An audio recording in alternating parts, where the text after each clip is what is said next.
Иако собранието ги донесе измените на законот за тутун со кој откупот е продолжен до 31 март, ниту една компанија засега не покажува интерес да го откупи вишокот производство кај тутунарите.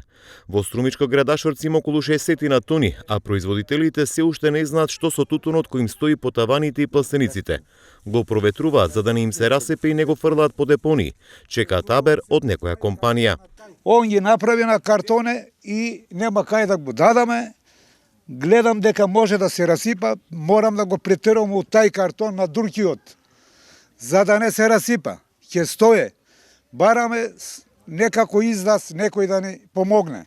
Имаме 1500 кила, 500 кила да делме, ето 40 картона, не знам колку ќе испадне тоа што од нив, и еден таван 100 пуно доле.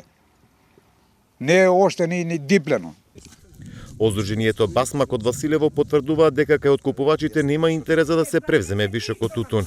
Трајков смета дека законските измени требало да се донесат во февруари, а не сега кога откупувачите ги повлекле откупните ваги. Како прво, тоа не е изводливо, бидејќи не се знае уште кој ќе го откупува, па треба да се повратат пунктовите, да се отворат, а веќе сите пунктови се затворени, вагите се повлечени, значи тоа сепак треба неделат време.